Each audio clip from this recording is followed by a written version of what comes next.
Megan, set the scene for us to start with. What's the context in which GB Energy has even arisen as a concept? Yeah, so Labour have quite an ambitious programme on the climate. They've set themselves a target of clean power by 2030, which is in 6 years' time. Does that mean no gas, no at all? Yeah, I suppose it means sort of a slow transition away from those kinds of fuels. But yeah, essentially it's kind of a complete dependence on renewable energy, which is pretty impressive and very ambitious. And where are we at now?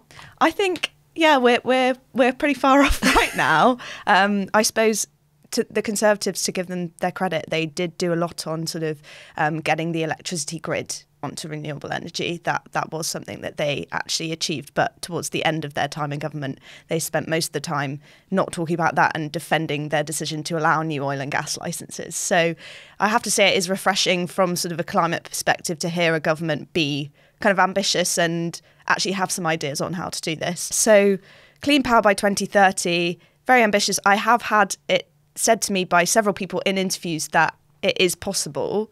But there are a series of sort of barriers in the way, one of them being the planning system. It currently takes something like 7 years to get a electricity grid connection. So that doesn't really help when you have a renewable project you want to connect up to the grid.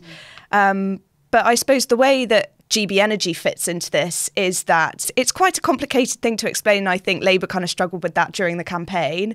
I think there was a bit of confusion over whether, it's going to be a company that will supply energy like EDF or, I get my electricity from Octopus, but it's not going to be like, once GB Energy is set up that I'll get it from them. They don't produce it either, do they? No. So what is it? It's an investment vehicle, is that right? Yeah. So it will essentially help a lot of these renewable energy projects to get off the ground, which is what we've really struggled with so far in terms of channeling the right investment into the right projects. So into the solar panels on council buildings, into the new onshore renewable wind farms. So yeah, it's a confusing thing to explain to people who don't spend all their time thinking about climate policy, which I do. So yeah. So your life must be so interesting. So yeah. I mean, it is. Sorry. I'm on your side, Megan. So is the idea that it is an investment organisation that the government will put money into, but will also help attract private investment, and then that organisation can fund renewable projects and other net zero related technological projects up and down the country? Is that the kind of general gist of what they're trying to do? Yeah, totally. I suppose something that runs concurrently with it is that Labour's local power plan. So that essentially means that you'll get various community groups or local authorities coming up with ideas for projects. What GB Energy will do is be sort of the middleman to, yeah, you're right, get that private finance alongside sort of initial government investment. Because I think something that was really apparent under the last government and particularly after September when Rishi Sunak rolled back on a lot of the government's net zero plans was that businesses just found themselves with a lack of certainty over what's actually going to happen on this agenda. So I think Labour's plan here with GB Energy is to give that sort of clear policy agenda of, yes, we're setting up this company, it's backed by, billions of pounds of investment, and we will help to roll out a sort of a national programme of renewable energy projects. And that will then, with the hope of then giving private companies the certainty to be like, OK, there's a renewable energy project in Suffolk, I'll invest in that, So this prompts many questions for me. So on the money, how has Labour said that they're going to fund their bit, so the bit that's not coming from the private sector? And also, how does it make money? So what's the attraction for investing? Does the public make any money out of it? Do our bills go down? So in answer to your first question, Labour have said GB Energy will be capitalised by £8.3 billion across the next Parliament.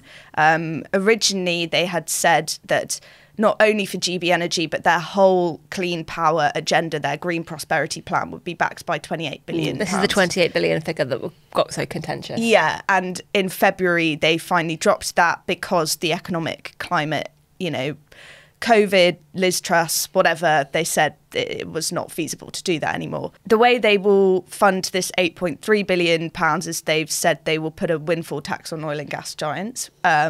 So a lot of the money will come from that. I think there is sort of a lack of clarity on the energy bills side. I mean, it won't be like GB Energy will be set up and immediately your bills will come down. This is going to take a long time. It's going to take at least sort of 5 years, in my opinion. So I think that's one thing that is going to be challenging for Labour to be able to communicate, because they have really hammered this home that this is going to be so good for us, for energy bills, bringing down, helping with the cost of living crisis, etc. But this is a project that's more about energy security and ensuring that if there is to be sort of another crisis similar to when Russia invaded Ukraine, and we were so exposed to that because of our reliance on natural gas, if we are more reliant on renewable energy, we will be less exposed to that, and therefore bills won't be hit, So it's not so much that they're promising your bills will go down if this is a success. It's just that we're going to be in a better... It's about energy security, really, rather than it being cheaper. Totally, yeah. I think that is the crux of the issue. But I do think with renewable energy does tend to be cheaper, or it can be cheaper if the right sort of policy levers are pulled. So I can envisage bills going down. I don't think Labour are sort of twisting their words there, but it is more of an energy security issue. You're talking to people in this sector all the time. What's their view on whether 8 billion is remotely enough to actually turn this dream into a success? Yeah, so I spoke to Dale Vince recently, who I should say is a Labour donor. Yeah, big Labour donor. So, yeah, but he also is the founder of Ecotricity, which is a renewable energy company. And his line is that we don't actually need public money to do this. There is enough private finance to go round. And I have had that put to me by other people in the sector as well. I think, again, it's just a question of how quickly are Labour going to be able to move on things like, planning reform and, ensuring the conditions are there for investment to be sort of profitable. I think they have already kind of moved quickly on this. I mean, they lifted the ban on onshore wind. On day one? Pretty much 72 hours after getting into Okay, fine. Day into two, government. day 2.5. But yeah, that was pretty low-hanging fruit. So, that it was quite obvious they would do that. What's going to be difficult is the actual nitty-gritty environmental impact assessments, etc., that is going to take time to work through. I got a very similar message to that when I interviewed Ruth Herbert of the Carbon Capture and Storage Association, the industry group that focuses on carbon capture. And she was a civil servant in the Department for Energy and Climate Change way back when Ed Miliband was Secretary of State there in the last Labour government. And one of the things that she talked about is exactly what Megan has said about there is private capital available, but you need to reassure investors and businesses that the landscape will stay the same, that the regulatory landscape, that the government's priorities are not going to kind of change on the whims of a prime minister who suddenly wakes up one morning and goes, yeah, those net zero measures that we announced, just not going to do them. So a lot of it is about stability and certainty, although a lot of it is also about money. Megan, what have you heard from Labour so far about any plans to change planning that could help this get off the ground quicker and seamlessly? Yeah, so I think obviously they have lifted the ban on onshore wind. Elsewhere, they've said they will increase capacity for planners, which is vitally important. So when I was at the Local Government Chronicle, I did a big investigation into planning departments' capacity and basically found that only 1 in 10 councils had a fully staffed planning department. So Labour have said they'll sort of get, I think it's like 600 more planners in, but I'm not 100% sure that's enough. I think they will need more. Well, Keir Starmer also said during the election campaign, he was asked about making enemies in the aim of economic growth. I think it was a BBC interview with Nick Robinson, and he specifically gave the example of a wind farm or a wind turbine, and someone in the industry saying I could build it in 2 years, but you wouldn't get any power for, I think it was 16 years, because it would have been held up in planning and just being able to build it, and the appeals and the processes like that would take judicial review. Exactly, and that would take sort of 6 or 7 years, and then you'd have another 6 or 7 years to get it connected to the grid. And that, I think, is sort of at the heart of so many of Britain's productivity challenges, that it just takes so long, whether you want to build a wind turbine or a new block of flats or a nuclear power station or HS2 or whatever. So I think that fixing that is at the heart of a number of things that Labour are trying to do. Obviously, if it was easy to fix, you would have thought that various Conservative governments would also have tried to fix it. Oh, for sure. And I was at a conference recently, and actually Michael Gove and Dominic Cummings were making this exact point, that so many things are difficult because of the planning system and all the steps that you have to go through, which most people have no idea about. I mean, Megan, where do you think that the opposition's likely to come to GB Energy? Probably on the sort of the NIMBY front. I could definitely envisage some roadblocks for them there. One thing I found quite interesting was the co-leader of the Green Party, Adrian Ramsey, he has come out as being opposed to some grid connections in his area, which I don't know. I get. I'm really into wildlife. I get the sort of environmental degradation argument, but I also think that we have to do this. The NIMBY opposition, that is going to come thick and fast. You mean local opposition to not in my backyard? Local. Yeah, sorry. Yeah. I just found that so shocking, and Megan, you're being very polite about it, and we're probably going to get comments on this, and I understand that MPs have to represent their local residents, and there may be legitimate reasons why people are very unhappy about these pylons going up in the Green co-leader's constituency. But I think if you lead a party that has at its heart, its entire reason for existing is clean energy and the climate crisis, and you, at the very, very first hurdle, within days of being an MP, you betray that for a much smaller group of residents that you've been elected to care about more than anyone else, I think it's deeply hypocritical. And when people ask kind of, well, why doesn't the Green Party get more attention? Sometimes you give the Green Party attention and you just expose the sort of deep contradictions of what it is they're trying to do. And if they want to be taken seriously as a serious political party, maybe their co-leader should be a bit more serious. And anyway, we're going to get comments on any that. complaints to Rachel. Seriously, hit me up on Twitter. Megan, a couple of broader questions on Labour's sort of general energy policy, because as you've mentioned already, at the end of the last Conservative government's time, sort of in the last few months, they reversed a number of pledges. It was on a bit net of a zero. mess. It was a bit of a mess, but perhaps most notably about allowing new North Sea oil and gas licences. Where did Labour stand on that? Yeah, so Labour have said they won't allow any new licences. There was a bit of a moment last week when I think the Telegraph reported wrongly that Ed Miliband had sort of said all oil and gas drilling has to stop now. I think that, there are big questions over things like the Rosebank oil field, which has proved very controversial.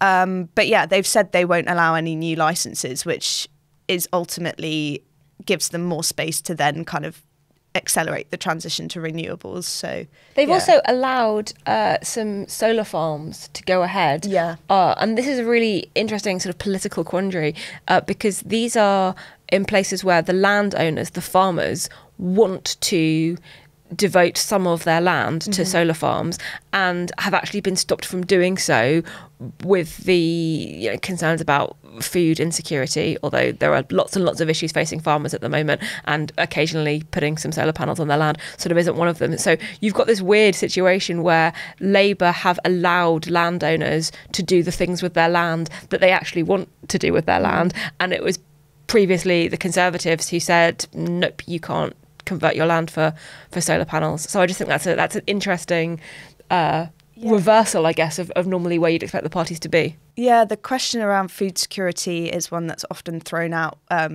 you know, when we discuss sort of putting solar panels on farms. But at the end of the day, the bits of land that are often proposed are areas where the soil is not fertile enough for sort of crops to grow anyway.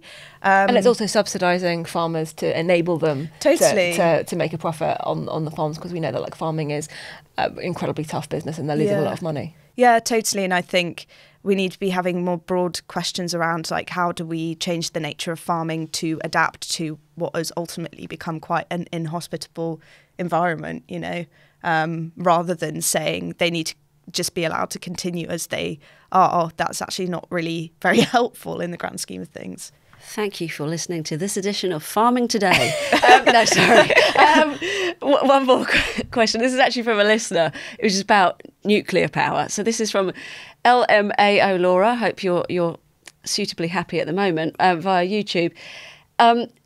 What's Labour's stance on nuclear energy? Why are the Greens so opposed? And do you reckon the UK is likely to go sort of down the line of France and pursue this more aggressively to meet our targets? Yeah, so Labour have basically said in their manifesto, Labour will end a decade of dithering that has seen the Conservatives duck decisions on nuclear power. So they've basically said they'll ensure the long-term security of the sector and extend the lifetime of existing plants and also get Hinkley Point C over the line. So I think Labour it's not sort of their top option for clean power, but they are definitely taking a firmer stance on it than the Conservatives, or they have said they will. I just hope they kind of make decisions pretty quickly, because again, this 2030 goal it's going to catch up on us pretty quickly. So there were also a lot of issues that aren't specifically about power generation that kind of tie into that decarbonisation goal. So you can make electricity net zero, wind, solar, nuclear, whatever, but if people are still having to heat their homes with gas or cook with gas, and we have very poorly insulated homes and we don't have the grid connections we need, and we don't have the EV chargers for cars and the road infrastructure that we need, there are all these other parts of kind of day-to-day life that it's much harder to decarbonise. Will Dunn actually has a good piece on this from during the election campaign about the challenges for meeting that net zero goal that go beyond sort of the low-hanging fruit, as Megan says, of just building some wind farms. It's harder to do than just decarbonising electricity. Decarbonising homes is going to take a massive national programme. I mean, you know, so many people still rely on gas boilers, which will either need to be replaced with heat pumps, or we'll need to think of a new sort of form of fuel that we can use that isn't so carbon intensive. Does Ed Miliband, to your knowledge, have a heat pump? He is getting one installed at the moment, yeah. You heard it here first. Yeah. Heat pump on its way. It's Thursday, so the new issue of the New Statesman is hitting newsstands today. On the front, we've got a copy here, is that defining picture that we've all seen this week of Donald Trump bloodied, fist pumping after the appalling assassination attempt. And we talked a lot about that on the podcast on both Monday and Tuesday, actually. The magazine's leading with that, and there's quite a few pieces of really great analysis about the impact of the events of the last week on the US and also on the rest of the world. Plenty more too. Rachel, what's caught your eye in this week's magazine? So for this week, I've gone to the back pages of the magazine to Culture to Tanya Gould's review of a book about Ghislaine Maxwell, the socialite associated with sex offender Jeffrey Epstein. And I love everything that Tanya writes, and she has a really powerful way of harnessing horror and rage, and this is a story that induces a lot of horror and rage.